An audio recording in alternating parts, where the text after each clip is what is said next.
Chapter 7. Love. It was so cold. Frisk stood within the decayed red radiance of Chara's soul, his every muscle clotted with paralysis. There was no longer any wind. His every breath felt recycled, the chill scraping his throat raw. The light and the shadows teased at his skin, scraping him like fingernails. He could hear the sounds of sharpening metal somewhere in that rolling black expanse, knives on a whetstone amidst low, satisfied laughter. The cavern had dropped away into infinity. The light showed none of the crags or cracks of the stony floor, just a smooth red plain that bore up their feet. Frisk's blood pounded in his ears, and he realized that it wasn't just his own heartbeat he was hearing. The darkness pulsed too, every beat shaking him to the marrow. He felt caged in Chara's suffocating presence. Chara himself stood before him in Asriel's skin. His flesh rippled and contorted for sickening split-second periods as though something was trying to get comfortable underneath. Lights crawled like fireflies under his fur. His smile was mannequin stiff. Darkness lay over those round, wet eyes like an oil slick. Determination. Chara clenched his, Asriel's, knuckles. His bones popped like gunshots. The soul's greatest strength and its dearest secret. The power to remake the world through your own will, for your own reasons. But if your will should falter, and your reason should escape you, then what remains? I do. I have to do this. I have no other choice. I won't let anything stand in my way. Those thoughts, those words, that feeling, that's me. Asriel's voice, but Chara's words, and with that maddened, hollow noise smeared over it like a patina of static. Pursue your goals without mercy. Fill your heart with love. Call my name and let me in.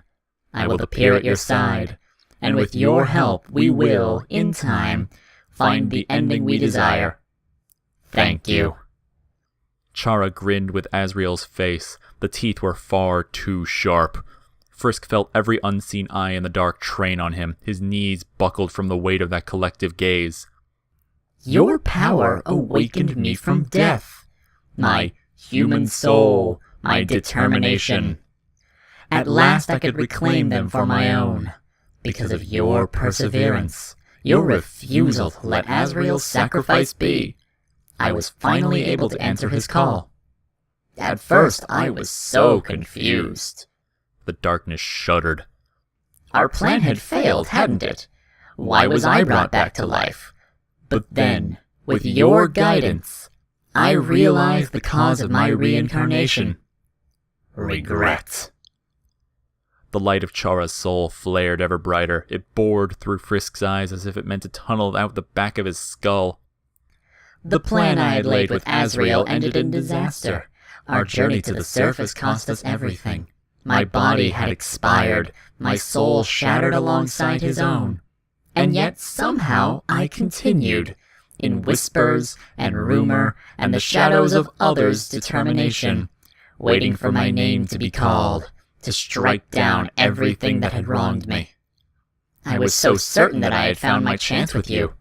Your regret, your dissatisfaction, your endless resets. I knew you would eventually succumb to my encouragement. You would kill out of frustration. You would call my name. And together we would eradicate the enemy and become strong. I was patient. I suffered through your every hollow, superficial friendship. I heard Asriel pointlessly howl for me at the end of every cycle, begging me not to leave. And then, his smile faded. I started to listen. Chara placed his hand to his chest. The Isle of Red became specked by countless others, white flecks glimmering like scattered pearls. It must have been so hard, Asriel, having to spend all those years with the weight of your betrayal. And me, no longer sure of what I was or why I was here. That day, that mistake. We've been haunted by it ever since, haven't we? But I'm here now. I finally made it back. Frisk managed to take a step back, and the shadows snapped at him like jaws. Chara's gaze lanced through him once more. Your path guided you to that doctor. It allowed me to relive that fateful day, give me a chance to recover what I had lost. And then it became clear what I had to do. 7 human souls, every monster soul, all are contained in this body, and all are irrelevant. He pointed one finger at Frisk's chest, and Frisk felt that warmth in his heart squirm, as if Chara had cast out a line, tried to tear it out of him. There's only one that I need, Asriel's true soul, not this worthless amalgamate. Once I have that, we'll be ready to continue at last. We'll finish what we started, and then some. No more of this pointless world. No more of these unnecessary people. No more time. No more space. Only us. And maybe then I can forgive him for what he's done. The both of us can finally rest. Chara held out a hand. The light of his soul coalesced around his palm. He grabbed hold, tugged, and with a sound like tearing gristle, produced another kitchen knife, the red aura around its blade so fierce that it seemed to be a flame. And so we come to the end. He tested the knife's weight. He gave it an experimental swing. Even though he was yards away, Frisk could almost feel himself bisected by its movement. After all you've done, you at least deserve to know why this was happening to you. Now, don't struggle. Chara advanced on him, the knife at his side. We want to take good care of that soul. Frisk was riveted into place by the light. As Chara grew closer, he could almost hear it squirming in his ears, an eye-watering mosquito's whine. He looked at the stick in his shaking hand. The laughter and the stagnant air just grew louder. Every exit had been smothered. Chara had cut away every moment but this one. He looked into Asriel's blackened eyes. He appeared to come to a decision. Frisk turned on his heel and walked away. What are you doing? Frisk stopped on the periphery, where the shadows snapped and swam. They looked ready to pull him limb from limb. He held his hand out to his chest, and warm red light spilled out between his fingers. It was a stronger, cleaner shade than Chara's diseased crimson, and though it couldn't hope to match the strength of his glow, it was enough. Guided by the light of his soul, he stepped into the writhing dark. The blackness fell over him in curtains. It crashed down in tarry waves, reaching out with tendrils and tongues to try and swallow him whole. Chara remained where he was. That parasitic dark would have done the job just as easily as his knife, because it too was Chara. All here was Chara. Everything had been devoured by his soul, and the silhouette it cast and its mad roiling and hollow, ceaseless laughter were nothing but echoes of his own. But Frisk walked through it without fear. He'd stopped being afraid of the dark a long time ago. Every shadow was repelled by his luminescent soul, though the small pool of light at his feet convulsed and wriggled as they tried to force their way in. Frisk took his time. He kept his eyes on the ground. He occasionally scraped his shoe against the cavern floor. Though all topography here had been cut away, leaving the world smooth and featureless as a placid lake, he could still feel the jags and contours of the stone underfoot. At last he found what he was looking for. A spot where the cavern had cracked open long ago, exposing the soft earth underneath. Frisk gave the sides of the crack a few taps to judge the width. Then he got down on his knees and started to dig.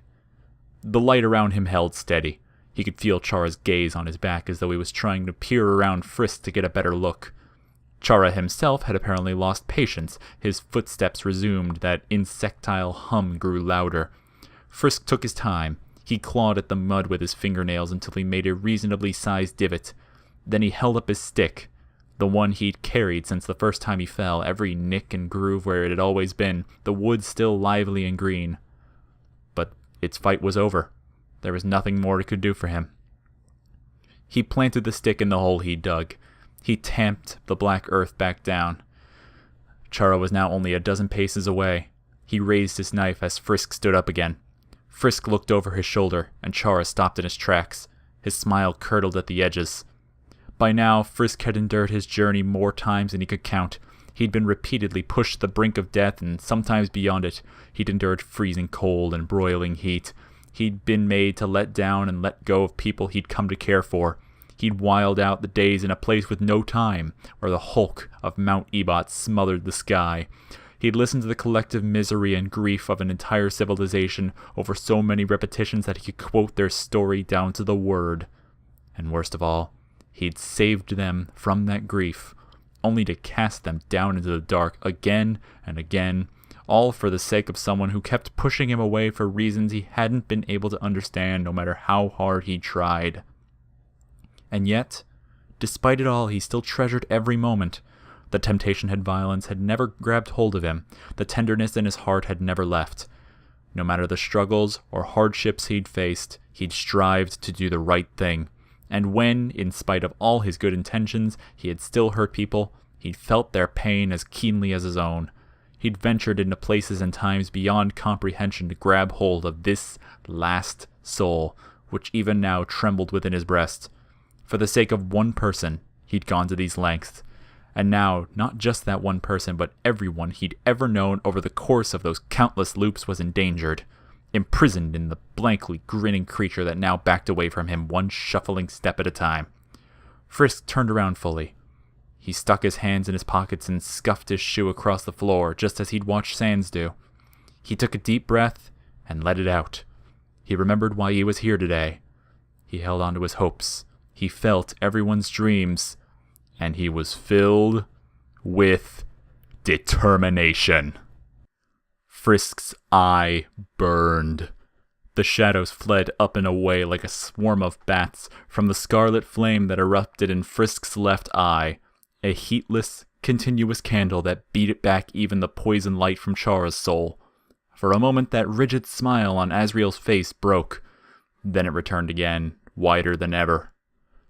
Curious to the very end. The dark leapt in and consumed him. He re-emerged much farther away, standing thin as a tally mark in the nothingness. Childish as it sounds, I always did want to try magic for myself.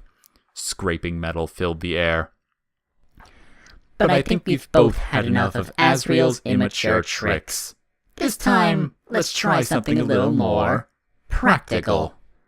At first they were only a suggestion, a scrape and a spark in the inky void. Then Frisk saw them as if they'd always been there, countless knives, twinkling like fangs all around him, gently rotating as if suspended by string. As one, they twisted and faced him point first, quivering with cold purpose. Chara giggled and snapped his fingers, and the blades shot toward Frisk all at once. Something erupted from the ground and swiped them all aside. They scattered across the unseen floor, made a sad chorus of clatter, and disappeared. Chara's laughter stopped. Even the shadows' movement froze. Behind Frisk, the planted stick twitched. That was all the warning it gave before exploding into a riot of twisted roots and barreling trunk that threatened to send even Frisk himself flying. The root bed emerged under his feet, almost cradled him, and carried him away from the twig's explosive growth. The creak and groan of new wood filled the cavern, and the shadows fled from his flaring eye as the tree's roots tore up the stone. And that meant there was stone to tear up, that new life repairing the world Chara had obliterated, forming earth so that it had somewhere to grow, restoring the cavern's ceiling so that this canopy of rich green leaves could spread and rustle, and the bark seemed to shine from within, a soft amber that loomed through the void, until Chara stared down a trunk as wide as 20 people arm in arm, roots that snaked all through the cavern and cut through this cutting dark, leaves which hung high overhead like innumerable judgmental eyes. And at the base of the tree stood Frisk, who hadn't moved an inch. Though his knees were noticeably shaking from the sudden commotion, evidently he was just as surprised as Chara, the flame in his eye leaping ever higher. Chara took another hesitant step back. He felt the roots rumble in the stone. He smiled again.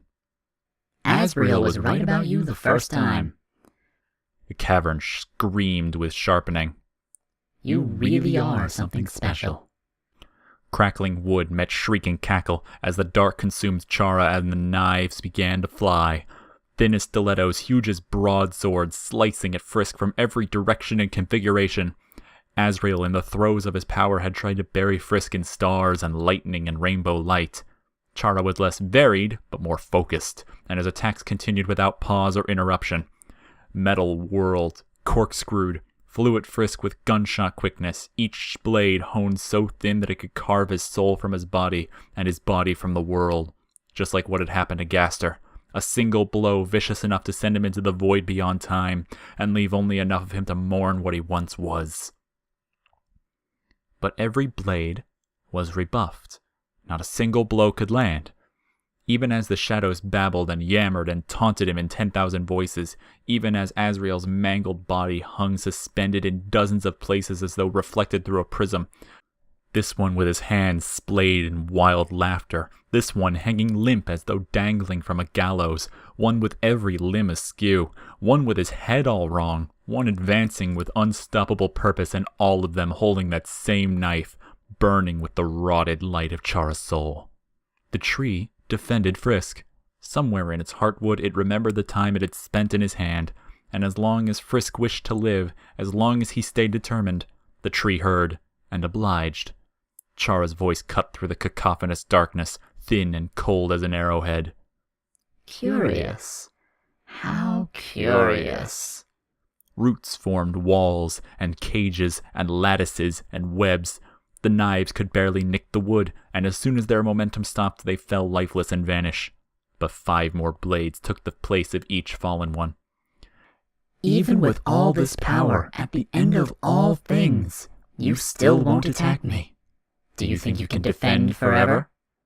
One knife expanded into 10 like a folding fan, and whirled at Frisk with a buzzsaw whine. A root swiped them all aside, and another smashed them into the ground for good measure. The ground beneath Frisk's feet buckled and shook as knives fought, vainly, to penetrate the root bed and impale him from below. Hopeless, hopeless, hopeless, hopeless. Chara and his reflection stalked through the dark like ghosts, slashing at the roots with amused idleness. His own knife carved through the wood like butter, its edge rendered impossibly sharp by the whetstone of his soul. But for each one he slashed, 10 more took their place. The sound of new growth clashed with the scrape and spark. Not even your soul can withstand this level of determination for so long. It's your own life burning in that flame. As for me, I have countless souls to draw on, and even if I didn't, my own would be enough. Knives slender as needles weaved themselves from nothing and descended on Frisk from overhead. The root bed heaved and carried him aside, and their blades vanished like smoke. Tendrils of wood coiled around him and straightened his back with something like affection. You survived this long because of your determination. That doctor survived because of his invention. Azrael survived because of luck. But me? I had nothing. My body was gone. My soul was gone. I had been let down and left behind by everyone I knew, but I was still here. That comedian asked me what I am, and this is my answer. I am still here. I will continue until I get what I want. As long as you're standing in my way, I'll fight you, and I will not stop. It smelled like regret and old iron. I will never stop. It smelled like sickness and sweet lemons. Even if I have to kill you 1,000,000 times, even if I have to kill you for 1,000,000 years, I will never, ever stop. The screech and the clatter, the scrape and the cackle, black cacophony, endless din. It smelled like something Frisk couldn't remember. It smelled like something Frisk wasn't able to forget. Chara's movements were growing frenzied, his hallucinatory presence hanging in the void, convulsed and shook. The blades turned twisted, serrated, attacking him from unseen angles, but the coiled serpents of tree roots kept up with effortless ease. One knife the size of a tree itself burst from nowhere with the dark still clinging to its blade like grease, and fell on Frisk like a guillotine. But a root merely snatched it up, waved it in front of Chara almost playfully, "Look what I have got," and squeezed until the blade shattered and returned to where it came. The fire in Frisk's eye leapt ever higher. The tree's growth was relentless. Chara stood with the root lashing and snapping at his feet. He was starting to look out of breath and horribly confused at how this was so. Then, Frisk heard a footstep. Chara was there, on the root bed behind him, knife raised, peeling back Azrael's muzzle to show a nightmare of fangs. A solid wall of knives twinkled in front of Frisk with points out. Nowhere to run, no way to defend. Frisk held his ground. An instant later, the root bed burst up and enfolded him like a cocoon. Chara's knife barely nicked that barrier. The other knives harmlessly pinged right off. Frisk stood there in the root's embrace, the light from his eyes staining the wood strawberry red. His heartbeat thundered at his ears. His hands were slicked with sweat inside his pockets. Outside the cocoon, it didn't sound like Chara's composure was faring much better. He snarled and hacked wildly at the shield, but new wood grew to replace every inch of damage he did. Then he laughed. "This is your final tactic, doing nothing." Frisk heard him pace around the cocoon, scraping his knife on the wood. "All I need to do is wait for your determination to run out, and I can wait for a long, long time." Rotted red light seeped in through the cracks between the roots. It shifted and skittered as Chara paced around him. "You have no idea how frustrating it was to endure these loops alongside you, listening for Azrael beg for me to come back, only to turn on me every single time, as if I was the one who had betrayed him." The wood near Frisk's cheek buckled as Chara stabbed the knife in. "I couldn't really have made our plan any clearer. He knew what the consequences would be. I even took measures to show him what the world out there was really like, so he could act without hesitation or regret. And he still faltered. Kill or be killed. That's a lesson he learned too late. We're both like this because of his failure.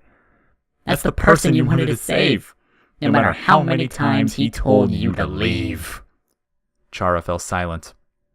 When he spoke again, his voice was softer, freer of that veil of twisted noise. It sounded more like Azrael's. "He was always so sentimental. Even at the end, if he'd just left my body there and ran, he might have made it back safely." He grew quieter still. Why didn't he do that? Why couldn't I stop him? Why do you keep trying to help him, even though he pushes you away? I don't understand. The harsh red light dimmed. Why aren't you saying anything? Frisk leaned his head against the inside of the cocoon. It had grown hard to hear Chara's voice. "You were calling me all this time, and I answered you. I'm right here, Azrael."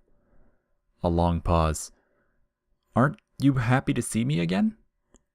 Frisk reached out and placed one hand against the wall of the cocoon.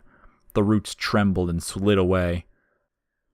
On the other side he saw Chara, staring off to the side, his free hand pressed to his chest. His smile was gone. Without it, he looked more melancholic than Azrael had ever been. Then his head snapped round to Frisk, eyes wide in shock. The shadows leapt up and swallowed him. "Did you think you could take me by surprise?" "Unlikely." The haze of hiss was back over his voice, but now his detachment sounded forced. Though he was far away, the light of his soul burned bright, and Frisk could see him smiling once again. He recognized that smile. The same one Azrael wore. The mask he used to hide his fear. "This battle is no longer a productive use of my time." He raised a hand as the air started to scrape. "I've humored you long enough. Now I'll harness the full power of all these souls and end things in one stroke." His fingers twitched. "Don't worry. I can assure you, there are far worse ways to go." Knives streaked out of the dark. The tree roots swatted them aside. It felt somewhat anticlimactic. Not only had the blade's velocity slowed, the root's swipe had an almost lazy air, but there weren't even as many of them as there had been at Chara's peak. Some of them had barely found their mark. They'd harmlessly passed through the ground several inches to Frisk's left or right. Azrael's features twisted in confusion. Chara raised a hand again. More knives. Another defense. Their clattering fall sounded embarrassed. "What's going on?" Chara snarled and swiped his hand down. A stray handful of blades missed Frisk completely. "It doesn't matter how powerful your soul is, I should be able to kill you with a twitch. None of these souls are calling out to you. I silenced all the voices. What is going on?" The shadows quaked and muttered. Then Frisk heard a strangled gasp from where Chara stood. He tilted his head, the flame from his eye spitting sparks. Then he felt it. Warmth from his chest, enough to beat back even the bitter cold of Chara's presence. He looked down and saw the ivory light streaming from his heart, resonating with the blood-red pool in which Chara stood, forming those firefly-bright motes that swam through the redness, blotted it out. Azrael calling out to himself across both their bodies, Azrael blocking the power of the other souls. No.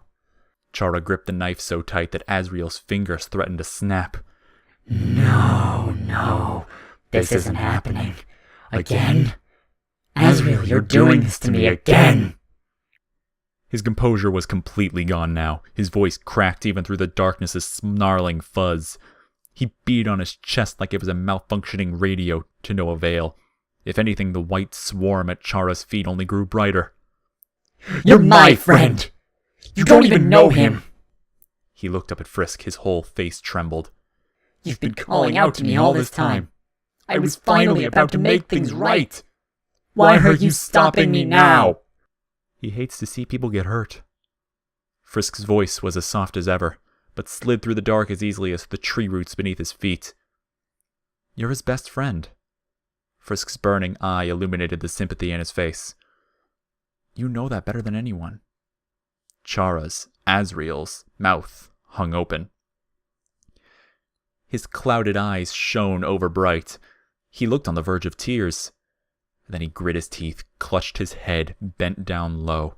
The shadows buzzed like a subwoofer, a distortion of noise that rattled Frisk's heart in his ribcage like a pea in a tin can.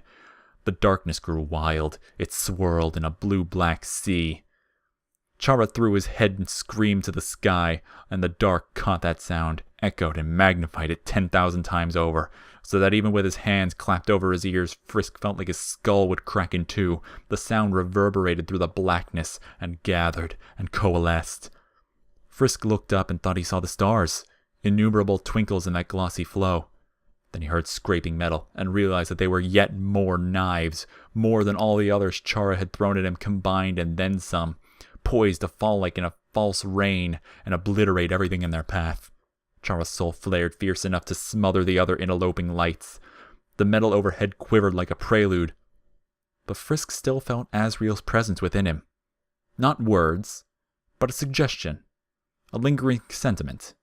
Be brave. Keep moving. He took a deep breath and started to walk. The knives fell and deafened him immediately, an endless sleet of clanging steel. They hit the ground and were consumed like the rest of Chara's magic, but even on the way down, the maddened music of their edges cutting against one another was enough to make Frisk's teeth shake in their sockets. He should have been reduced to mincemeat in moments, but he kept walking.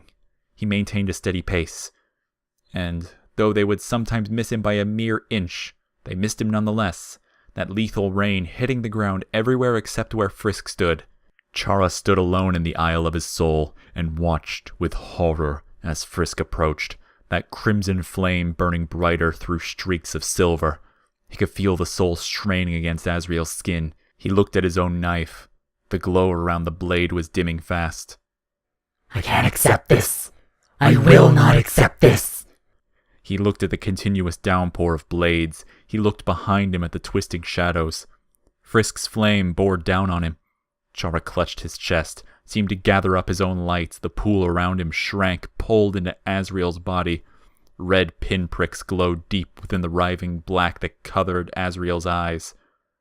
And there was a feeling of displacement, of time ripping itself down the middle, when Chara summoned his determination and said, Again! This was the only place in the underground where you could see the sky. If you placed your back against the wall of this dank cavern, heedless to the stones scraping against your spine, and craned your head up just so, you would see it. That thin blue crescent at the outer edge of the cave mouth above, that merest hint of color. It would disappear completely at night. It would never be enough to see the stars.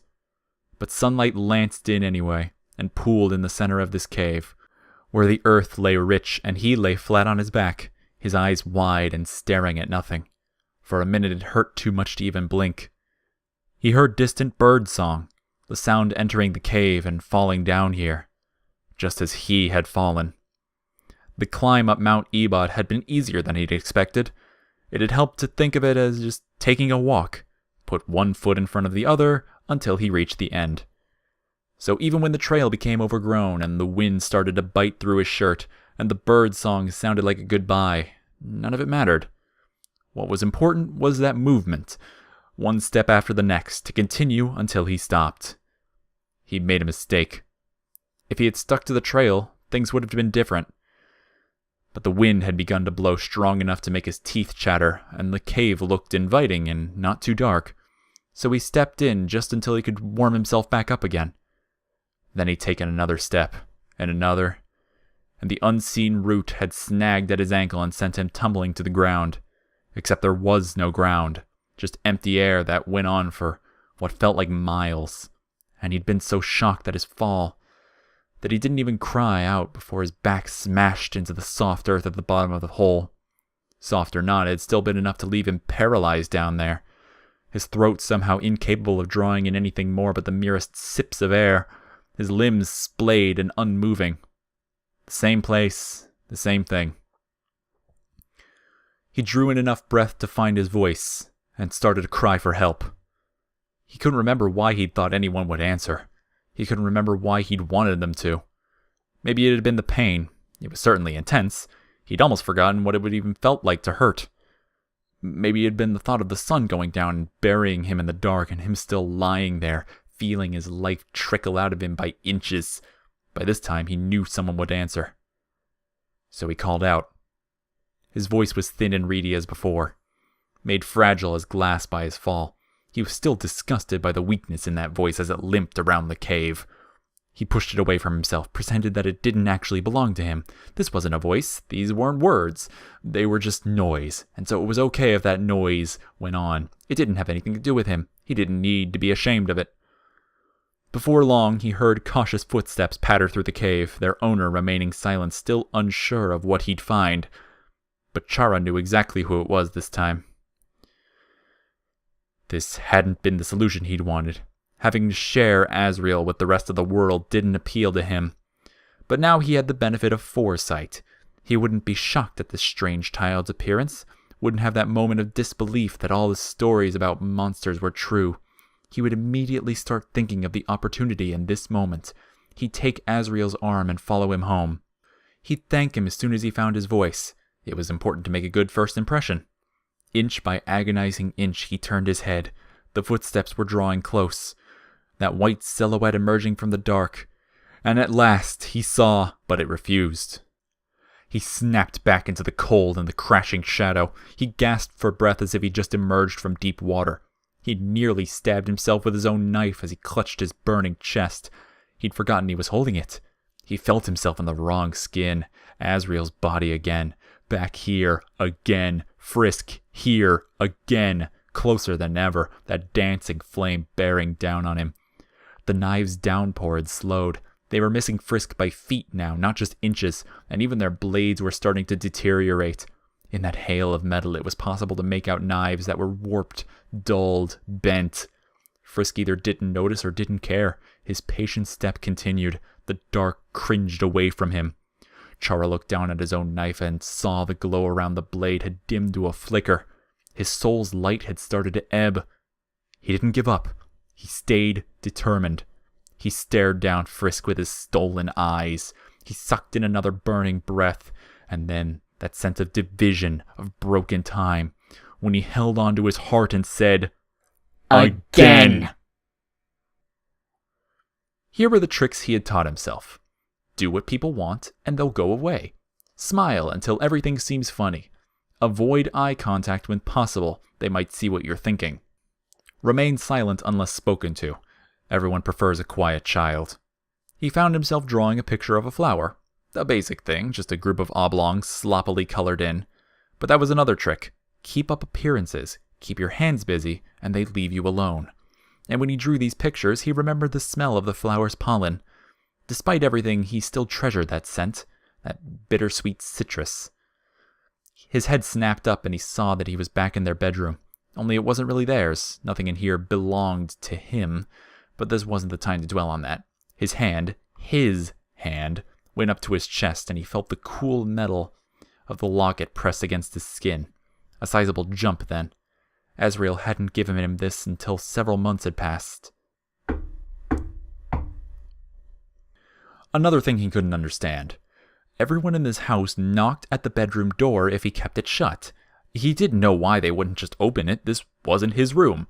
And there was no mistaking that soft, timid knock in particular. Only one person could be on the other side of that door. He'd made a mistake. It was impossible not to draw attention here. The entire underground was endlessly overjoyed by his presence alone. Everywhere he looked, he saw smiles that made his own feel painted on. And yet, instead of enjoying their company, he'd read the stories in Waterfall, and lingered before the plaques that told the legends of human and monster souls.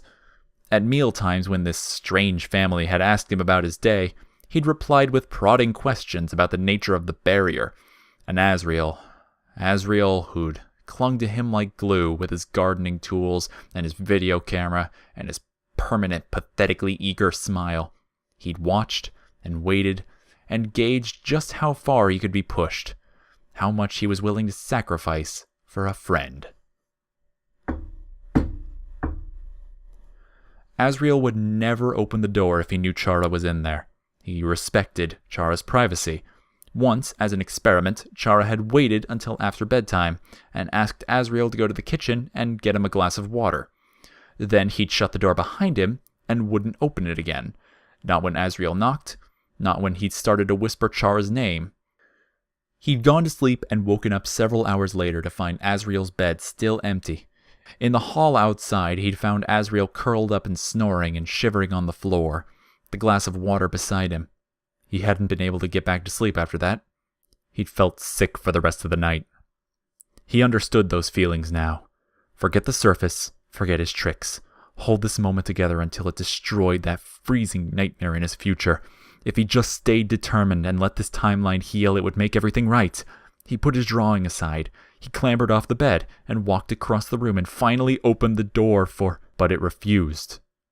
Chara let out a cheated scream as the future encircled him once again, and then screamed louder at the convulsions in Azrael's body. The souls had grown restless. They were trying to force their way out of Azrael's skin like boils. His body bulged in unnatural places full of searing light. Frisk continued his advance. The rain of knives had slowed to a drizzle, some with blades bent at right angles. Some so heavy with rust that they fell apart before even hitting the ground, some without blades at all, just bare handles that bounced once and disappeared. Rust crawled across Chara's knife like fungus. Frisk's blazing eye fell on him and erased his own soul's light completely. He tried to run and couldn't.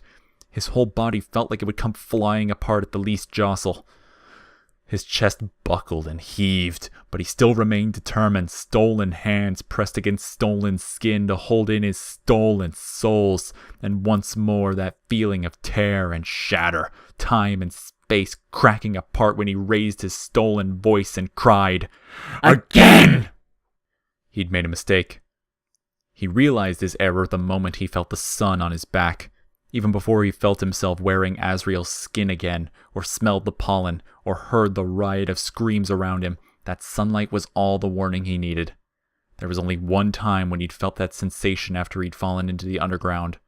The worst time. Blows struck him from every direction at once, with fists, with feet, with gardening equipment. Azrael's body, their shared body, buckled and bent. Azrael was in control right now, and to Chara the pain was far away. It was like the sun had been when he'd stared up at the hole when he'd first fallen down. It was certainly present, but still too dim to reach him. But he could still feel Azrael's body cracking apart under the human's violent intent. Even with all this power, Azrael was being beaten to death. Monsters were so terribly fragile.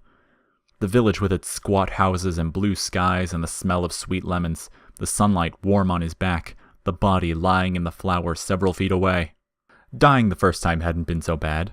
It was painful, but the painful had been expected, necessary, and that was what he kept telling himself, even as the poison had run through him like a river of acid and turned his insides to flame. But this hadn't been expected. When the doors of these houses had swung open and that wave of noise had engulfed them both, He'd been so certain that Azrael would listen to him and put all his power to use. He told him over and over that this was what they wanted.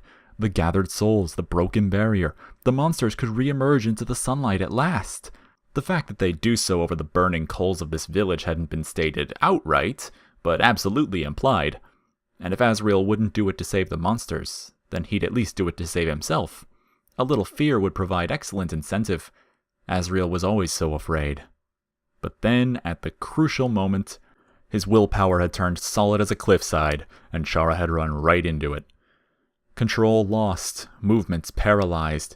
He'd been rendered mute by his own fury, forced to watch as Azrael weathered the blows and picked up his body and walked off so that they could die again. Pointless. Pointless. A foot smashed against the side of Azrael's face, and half their shared vision went dark. Azrael kept crawling toward Chara's body in the flowers. Chara could still feel the smile on their shared face. He tried to maintain his composure. Even now, he was sure it wasn't too late. His soul whispered to Azrael's own. "Fine," he said. "If you don't want to kill him, then just run. Forget the body. What they do with it is their own business. We'll think of something later." But Azrael wouldn't listen. Chara wasn't even sure if he was being heard. He felt the relentless future tearing away his every second chance. Ignore these voices. They're nothing but noise. Ignore these people. They're nothing but shadows. He smashed against the walls of his own mind. He shouted without a voice. He told Azrael to ignore that thing lying amidst the flowers. It wasn't his friend. It was never anyone's friend. It was just trash that no one had ever bothered to clean up. This surging mob, the blinding sun, this cloying scent. Azrael's smile implacable as he approached that body, and Chara could see the smile reflected in his own clouded, twinkling eye. He tried to make himself heard. He screamed himself death. Leave it behind. Just run. Save yourself. You have to save. But it refused. Frisk stood over him. Chara knelt on the shadow-blanketed earth, head bowed, hands limp at his sides. Rust drifted down like snow. In the distance, the great trees' movements had finally ceased. The only sound was Chara's hoarse, rattling breath, which came from him and him alone. The darkness no longer amplified his voice, and every shadow hung ashen and exhausted in the unmoving air. His soul had been reduced to a dim ember tattooed above Azrael's heart. His knife was barnacled with rust. He held it up, and it fell apart in his hand. He snarled, lunged, and smashed his fist against Frisk's chest. Azrael's muzzle peeled back to show his fangs, his face twisted with hate. He struck Frisk with everything he had, but even though Frisk's frame could barely withstand a stiff breeze, he barely reacted to Chara's blows. Physical attacks were not a monster's forte. "Why won't you hit me?" he cried. "Fight back! Fight back!" Frisk didn't say a word. The flame in his eye guttered and died. Chara clutched the front of Frisk's shirt, then let go and slid down, hands over his stomach as if he suddenly felt sick. When he spoke again, his words were toneless and low. "This isn't fair." Frisk knelt down in front of him so they could see each other eye to eye. Chara looked up at him, and that grin crept across Azrael's face again. Desperate, slightly crazed. "You want to see him again, don't you?" Frisk nodded. "Tough. I won't let you. And you can't make me." His grin widened. "Azrael can stop me from killing you, but I can still keep him here. All I need to do is outlast you. I still win. I still win." "It's all right." Chara's grin flickered. Frisk said, "I can stay here as long as you need." The two of them sat across from each other at the bottom of the erased and lightless world. Frisk shivered a little in the cold, but his expression remained unchanged. Chara's breathing started to hitch. "You," he swallowed. You think you could just wait me out? That's funny." Frisk said nothing. He looked concerned. "I have much more patience than you do. I won't get bored or lonely. I've been waiting like this for so long." Chara hiccuped and covered his face, feeling out the contours as if trying to see it again with his fingertips. "This was supposed to be different," he sobbed. "I don't want to feel like this anymore. I'm so alone in here. Everywhere I go, I'm always all alone. Frisk grabbed him and held him tight. For a moment, Chara went rigid in his embrace. Then he laughed, long and low. Oh, are we doing this now? I've been with you all this time, remember? You can't fool me. Hugging's just an easy way to get with you. What are you doing? Frisk's body shook against Chara's own. His face lay buried in Chara's, Asriel's bony shoulder. Chara felt moisture seeping through his sleeve. Why are you crying? You're not like Asriel. You don't cry without a reason. He paused, then smirked. Oh, I get it. You're trying to pretend it's Asriel you're holding right now. Sorry, but tears won't bring him out, and I'm not the person you want. Frisk gripped him tighter and shook his head. Chara heard him talk, his voice choked with tears. It's horrible, isn't it? It's the worst feeling in the world. Chara blinked. His breathing turned funny for a moment. I'm sorry, Frisk said. You were calling me all this time. I'm sorry I took so long to answer. Stop it. Chara's chest shuddered. Let go of me. Frisk kept holding on. You don't understand how I feel. His voice cracked like ice.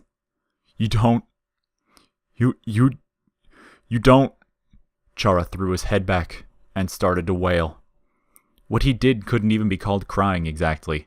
The sound burst out of him like the steam and high whistle from a tea kettle. Forlorn and thin at first, then rising into an anguished howl that flung itself into the furthest reaches of this spaceless cavern. His body convulsed against Frisk as he screamed. His hands lay limp at his sides. His tears streamed freely and lost themselves in the tangled thatch of Frisk's hair. The sound of all that accumulated misery wasn't even in his own voice. It was Asriel's, rendered as bent and warped as the blades of Chara's knives, but as it echoed and resounded through the cavern, it doubled back on itself, became altogether different, as though that sound was trying and failing to recover the person that Chara used to be. They stayed like that for a long time.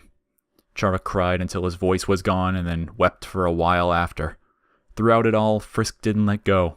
It was only when the sniffles quieted and his breathing approached something like a normal rhythm against Frisk's skin that he loosened his grip and leaned back. Chara's tears had left Asriel's fur soaked and matted. He wouldn't meet Frisk's eyes. Just tell me what you want. His voice so low and broken that it was barely heard, even in this soundless place. Frisk put a hand against his chest. Ivory light spilled out. We're both here for the same reason, aren't we? Chara wiped his eyes and nodded. Then I'd like to talk to him. I think we should let him decide what to do. Chara said nothing. But after a moment, the last dying cinder of his blood-red soul flickered and went out. Asriel's body slumped down, his hands on his knees. The shadows bled away from the cavern. The darkness became mundane. Though night had fallen, Frisk could finally make out the ceiling overhead and the uneven angles of the floor underneath. The great tree rustled in an unseen breeze. Across from it, the opaque monolith of the barrier rippled and pulsed. Asriel raised his head. His eyes were clear. Howdy. He tried to smile. Your name's Frisk, right? Frisk took his hand. Hi, Asriel. After a moment, Asriel put his other hand on top of Frisk's. Wow, he said quietly. You're really holding on tight. They stayed like that, in the center of the cavern, uncertain of what else to say. Then something at the corner of their vision made them turn up their heads. The final hints of dusk had faded long ago, but the new lights appeared near the peak of the barrier. Pearly pinpricks whose shine strained into the cave and printed ivory amidst the stones and tangled roots. In the world outside, the stars were coming out.